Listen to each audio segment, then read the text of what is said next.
You sit down with your journal, pen in hand, ready to do the deep work. But a blank page stares back. You know there is a universe inside of you to explore, a lifetime of stories and feelings, but you don't know where to find the door. What if you had a set of master keys, each one designed to unlock a specific hidden room in your psyche?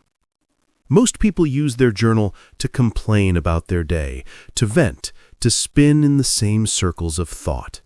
We are not going to do that. Today, we turn your journal into a surgical tool. We are not here to vent, we are here to excavate. This is the heart of Carl Jung's shadow work. It is not about waiting for lightning bolts of insight. It is about the patient, compassionate, and courageous practice of asking the right questions. And I promise you, this video is your complete toolkit. We will not just give you a list, we will give you a map. First, we will establish the 3 sacred rules of shadow journaling to create a safe space for brutal honesty. Then, I will guide you to the 4 key gateways into your shadow: the persona, your anger, your projections, and the lost gold within you. And finally, I will give you the 20 master questions, the keys, designed to unlock those gateways. These prompts are not designed to make you feel comfortable. They're designed to make you free. This is your invitation to turn the page on the way you have always spoken to yourself. To make your intention real, I invite you to share your commitment in the comments below. Write, "I am ready to excavate." The blank page is not empty. It is a mirror. And when you sit before it, ready to do this deep work, it reflects back to you not a void, but a fear. A quiet, subtle fear of what you might find if you are truly honest. A voice inside whispers, "Don't go there. Don't write that down." A good, kind, capable person wouldn't think such a thing. And so we write the safe things. We write about our day. We write about our to-do list. We write about our frustrations in a polite, manageable way. Our journal becomes just another performance, another place where we wear the mask of the nice one, even to ourselves.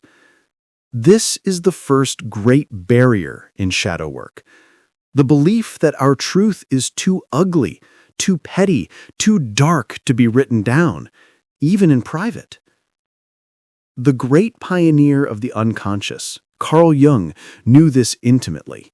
He wrote, "To confront a person with his own shadow is to show him his own light.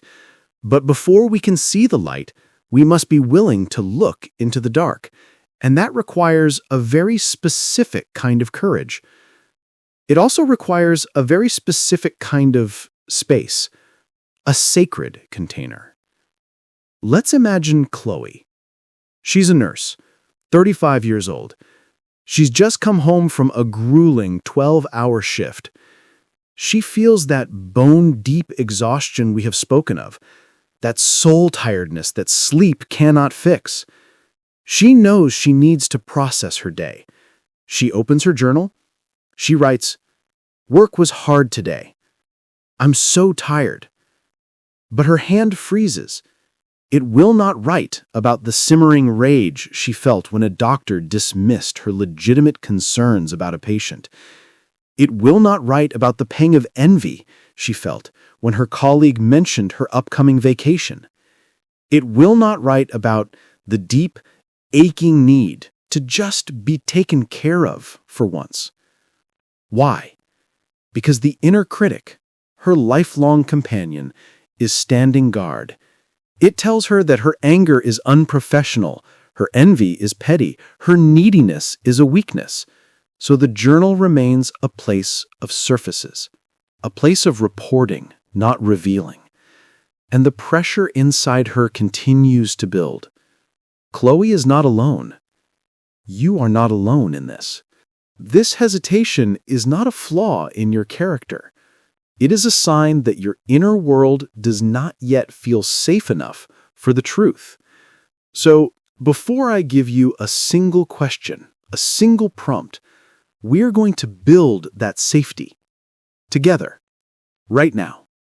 We are going to establish the 3 sacred rules of shadow journaling. These are not rules to restrict you. They are rules to protect you. They are the walls of the sanctuary we are building inside of you. The first rule is brutal honesty. This journal is for your eyes only. No one else will ever read it. This is the one place in the entire universe where you do not have to be nice. You do not have to be polite. You do not have to be spiritually evolved. You have permission to write the ugly truth. Write down the petty thought, the selfish desire, the forbidden anger, the irrational fear. Give it a voice without censorship, because as Jung taught, that which we do not bring into consciousness appears in our lives as fate. By writing it down, you are not making it more real. You are simply moving it from the driver's seat of your unconscious into the light of your awareness. The second sacred rule is radical curiosity. As you write these honest truths, the inner critic will immediately try to label them. This is bad. This is wrong. I shouldn't feel this. Your task is to gently set that judge aside and invite a detective instead. Approach your own inner world not as a problem to be fixed, but as a mystery to be explored. When you write down a surge of envy, the detective doesn't say, "You're a bad person." The detective says, "Fascinating. What is this envy trying to tell me about a longing in my own soul?" When you write down a flash of rage, the detective doesn't say, "You're out of control." It says, "Interesting. What boundary was just crossed here? What part of me is trying to protect something sacred?" You see the shift? Judgment is a dead end. Curiosity is a doorway. Your psyche is not your enemy. It is a vast, ancient, and wise landscape, and it wants to be known by you. And this leads us to the third and most important rule: unwavering compassion. Whatever you discover in this process, you must meet it with kindness. Imagine you are listening to the story of a beloved friend. Imagine you are holding the hand of a small, frightened child.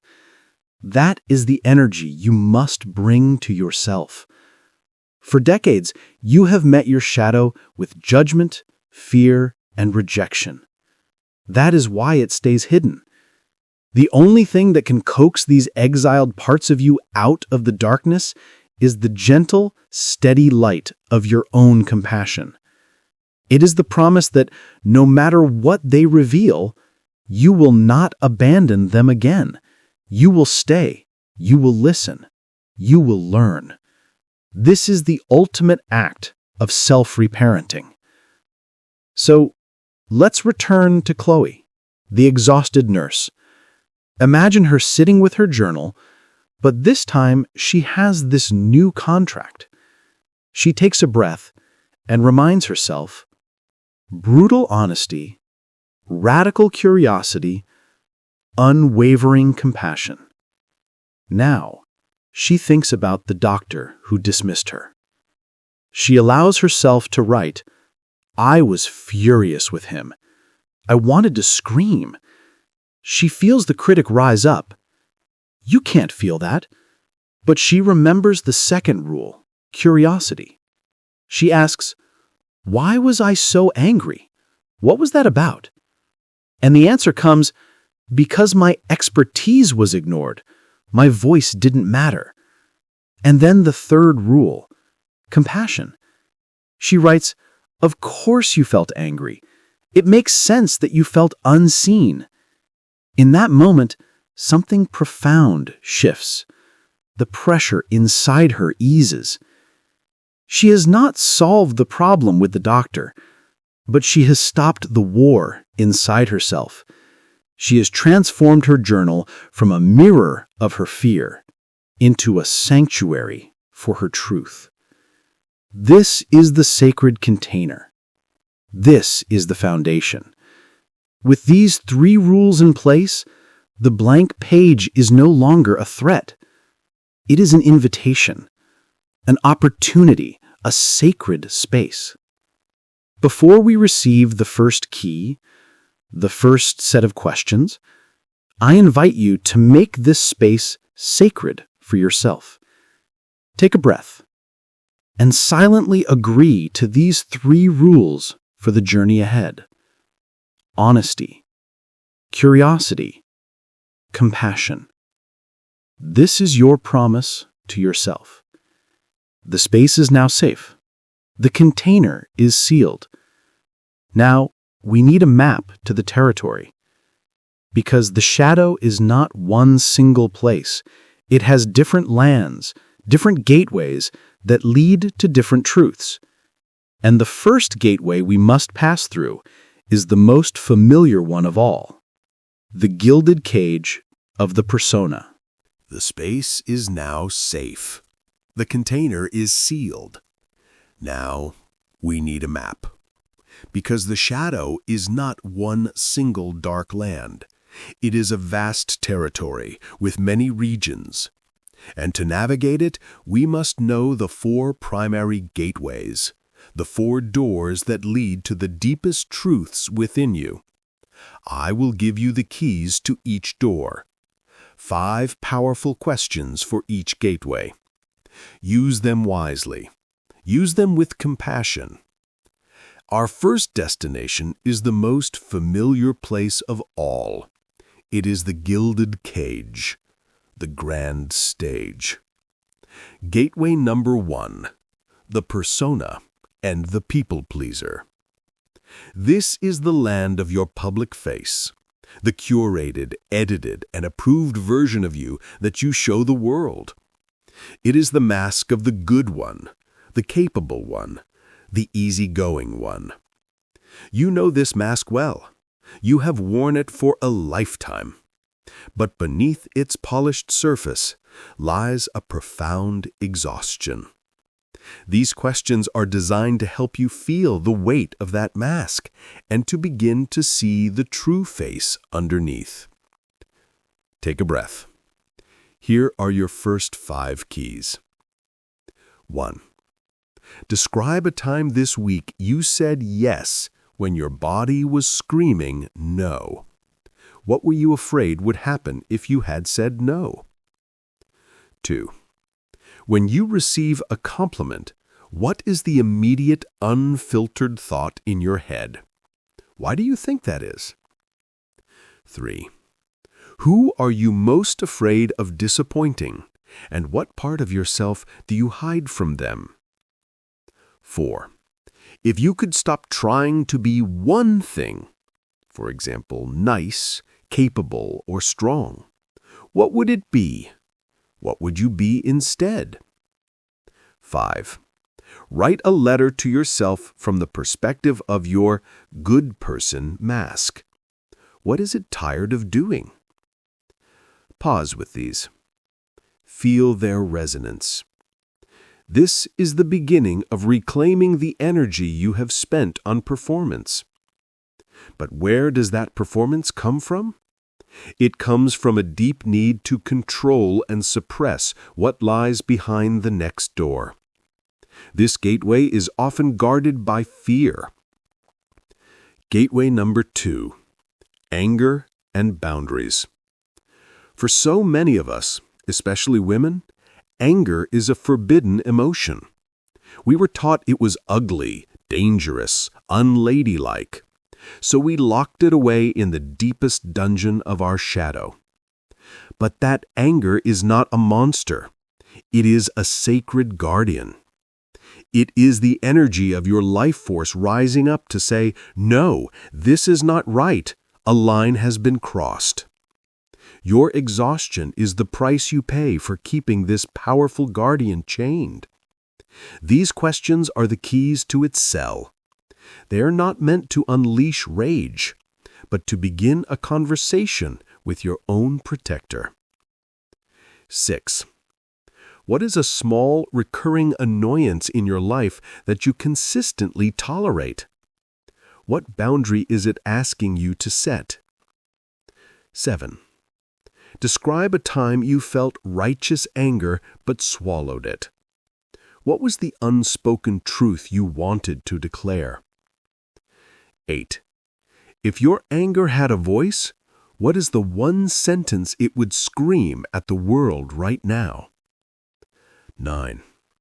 What injustice, in your life or in the world, makes your blood boil? What does this tell you about your deepest values? 10. What are you afraid would happen if you let people see your anger in a clean, controlled way? This is deep work. But the shadow does not only hold what we suppress inside ourselves, it also holds what we cast outside of ourselves. This brings us to one of the most transformative and initially confusing gateways in all of Carl Jung's work. Gateway number 3. Projections, both judgment and envy. Here is a profound truth of the psyche. Anything you cannot own in yourself, you will see magnified in others. The people who irritate you the most are often your greatest teachers. The people you envy with a secret ache are often messengers from your own soul. They are unwilling movie screens, and you are the projector. These questions are designed to help you turn the projector around, to stop looking at others and start looking within. 11. Who is someone that irritates you for no logical reason? What specific trait in them triggers you? Where might you need to own just 1% of that trait? 12. Think of someone you envy. If you strip away the person and the situation, what is the core quality or experience your soul is longing for? 13. What type of person do you judge most harshly? What unspoken rule about life do you believe they are breaking? And is that rule truly serving you? 14. Write a letter of appreciation to someone who triggers you, thanking them for being a mirror to a part of yourself you needed to see. 15. What quality do you admire to the point of worship in others? Where does that quality exist, undeveloped, within you? Suddenly, Chloe, our nurse, realizes her envy of her colleague's vacation isn't really about the trip to Italy. The envy is a map pointing directly to her own soul's profound, unmet need for beauty, rest, and adventure. The judgment she feels toward a lazy coworker is a mirror reflecting her own exiled desire to stop overworking and simply be. This gateway is where we stop blaming the world and start reclaiming our own power. And it leads us to the final, most beautiful room in this hidden castle. It is the room where our lost treasure is kept. Gateway number 4, the golden shadow, longing and potential. The shadow is not just where we hide our anger and our fear. It is also where we hide our most breathtaking light. We hide our talents because we are afraid of being seen as arrogant. We hide our dreams because we are afraid they are silly. We hide our brilliance because we are afraid of outshining others and being left alone. Your golden shadow contains the best, most vibrant, most alive parts of you that you were taught were too much. These final 5 questions are not an excavation. They are a treasure hunt. 16. What is a secret dream you've never told anyone because it felt too silly or grandiose? What does that dream say about who you truly are? 17. What did you love to do as a child that you no longer make time for? What part of you went dormant when you stopped? 18. If you had one day with no obligations and no one to please, what would your soul choose to do? 19. What is a talent you possess that you consistently downplay or dismiss? Why are you afraid to fully own it? 20. Finish this sentence. The person I was born to be before the world told me who I should be is... Here they are, the 20 keys, the map to the 4 gateways of your inner world. You may already feel a shift inside of you, a recognition, a quiet sense of hope. The excavation is complete. But finding the treasure is not the same as spending it. Discovering the map is not the same as taking the journey. So how do we carry this gold, these truths, back into the sunlight of our daily lives? How do we turn these written words into a lived reality? That is the final and most crucial part of our work today, the art of integration. To excavate a treasure is not the same as owning it. To unearth a truth is not the same as living it. You have just performed a courageous act of psychological archaeology. You have the keys. You have the map. You have seen the hidden rooms of your own soul. And now, you might be sitting with the profound and slightly overwhelming question, so what now? How do I carry this gold, these fragile truths, back into the harsh sunlight of my daily life without them turning to dust? This is where so many of us get stuck. We gain a powerful insight, and then nothing changes, because insight without integration is just interesting information. It does not heal. The final and most crucial part of our work today is to build the bridge from your journal to your life. It is the sacred art of integration. After you have spent time with these questions, after you have filled a page with your brutal, honest, beautiful truth, we do not simply close the book and walk away. We perform a small, intentional ritual. A ritual to honor what has been revealed and to invite it into our being. I call this the post-journaling ritual. It has 3 simple, compassionate steps. The first step is read it back as a loving witness. Take a breath and read what you have written. But do not read it as the author or as the inner critic. Read it as if you were reading the intimate, vulnerable letter of a dearly beloved friend. Read it with the same tenderness, the same unconditional acceptance you would offer to someone you love who was sharing their deepest struggles and dreams with you. Can you feel that shift? This simple act of changing your perspective begins to dissolve the shame. It allows you to see your own story, your own pain, your own longing, with the eyes of compassion. You are not just reading words. You are offering yourself the gift of being seen, the gift of being heard by the most important person in your life, you. The second step is highlight one glimmer of truth. You do not need to solve everything you have written. You do not need to analyze every line. That is the job of the ego, and it is exhausting. Your only task is to find one thing, one sentence, one phrase, one word that seems to shimmer with a little more energy than the rest, a line that makes you pause, a word that feels heavy with unspoken meaning, a question that hangs in the air. Let's imagine Sarah, a teacher in her early 40s, a mother of 2. She just finished journaling through the prompts on the Golden Shadow. She wrote about her secret dream to learn pottery, a dream she's dismissed as silly for years. She wrote about how much she loved to paint as a child. As she reads her words back, One sentence seems to leap off the page.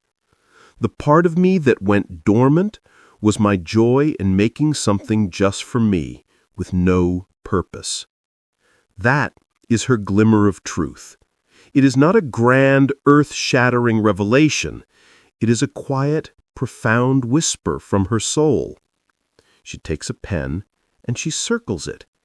She gives it a gentle acknowledgement. I see you. This act of highlighting is an act of listening. You are telling your unconscious, of all the things you have told me today, I have heard this. This builds trust. It deepens the dialogue. And this leads to the third and final step of the ritual, the one that builds the bridge.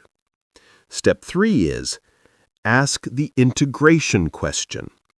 You look at that one glimmer of truth you have highlighted, and you ask your soul a simple, powerful question.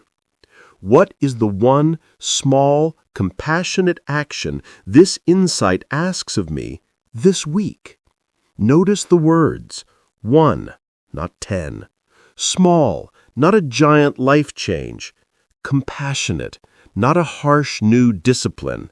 And asks of me, not demands of me.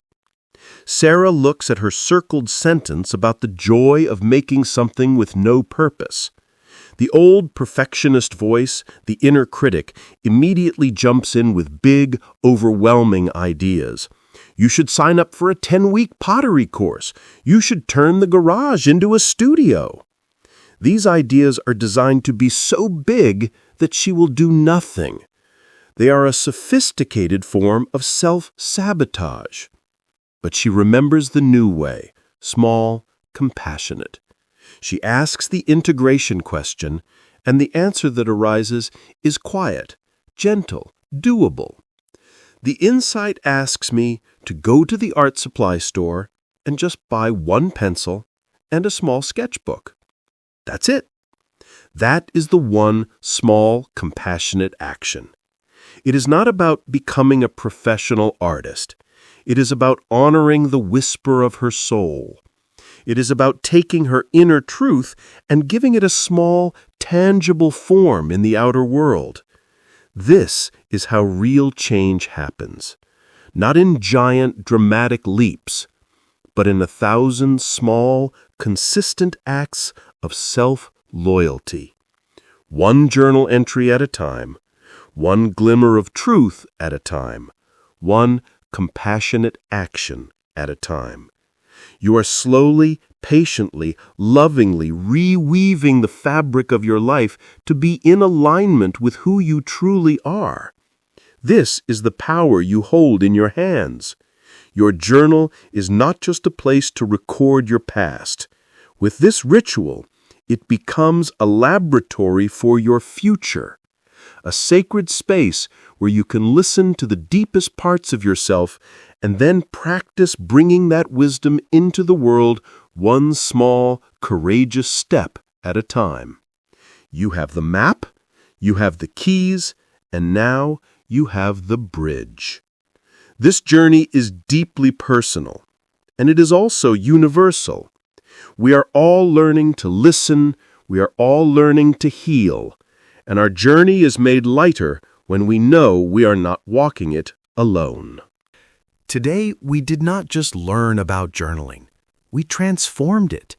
We turned a diary into a sanctuary, a blank page into a sacred space for your own truth. We took the intimidating concept of Carl Jung's shadow work and we turned it into a quiet, daily conversation with yourself. We have built the sacred container, founded on 3 pillars: brutal honesty, radical curiosity, and unwavering compassion. This is your safe harbor. Within it, we discovered a map, the 4 gateways that lead into the vast territory of your inner world, the gilded cage of the persona where we wear our masks, the guarded dungeon of our anger where our protector resides, the hall of mirrors of our projections where we meet our own reflection in the faces of others. And finally, the treasure room of the golden shadow, where our most brilliant exiled potentials are waiting. For each of these gateways, you now hold the keys. 20 powerful, incisive questions designed not to give you easy answers, but to help you listen to the wisdom that is already inside of you. And most importantly, we learned that insight without integration is merely information. So, we created a bridge, the post-journaling ritual, a simple 3-step practice to carry the glimmers of truth from the page into the fabric of your life, to read your own story as a loving witness, to highlight one truth that resonates, and to ask the gentle, powerful question, what is the one small, compassionate action this insight asks of me? Let's be very clear. The goal of this practice is not to create a perfect, flawless journal. The goal is to create a more honest relationship with yourself. It is about building trust. Trust with your inner child who needs to know it is safe to speak its needs. Trust with your anger, which needs to know it will be heard, not exiled. And trust with your golden shadow, which needs to know it is safe to shine. You are building that trust, one page at a time, one compassionate action at a time. Imagine Chloe, our nurse, a month from now. She still has hard days at work, she still feels tired, but something is different. Her journal is no longer a place of blank fear. It is a trusted friend, a wise counselor, a sacred space. When she feels that old resentment simmering, she knows which gateway to visit. She has the keys to her anger. When she feels that pang of envy, she no longer shames herself. She sees it as a compass, and she knows which questions to ask to find the treasure it points to. She is no longer a victim of her inner world. She is becoming a gentle, curious explorer of it. She is not just surviving, she is integrating. She is becoming whole. This is the power you now hold in your hands. This is the work that transforms a life, not overnight, but slowly, patiently, powerfully. But as you begin this beautiful practice, as you use these questions to excavate your past and uncover your potential, you might notice something surprising. As you begin to connect with your golden shadow, with the artist you could have been, the adventurer you suppressed, the leader you were afraid to be, you might feel a rush of excitement, and right behind it, a quiet, unexpected ache, a subtle, profound sadness. It is not the grief for someone you have lost. It is the grief for the parts of you that were never allowed to live. The grief for the unlived life. This is not a sign that you are doing something wrong. It is a sacred and necessary part of the journey. So how do we honor this grief? How do we process the sadness of our own lost potential, not as a grave that keeps us stuck in the past, but as a gateway that frees us for the future? That is the deep, tender territory we will explore together in our next conversation. For this week, your invitation is not to do all 20 questions. It is simply to choose your starting point, to stand before the 4 gateways and feel which one is calling you most right now. Is it the persona? Is it your anger? Is it your projections? Or is it the treasure of your golden shadow? Let your voice be heard in the comments. Sharing your starting point helps all of us feel less alone on this path. It is a declaration that you are ready to listen, and your journey of excavation has truly begun.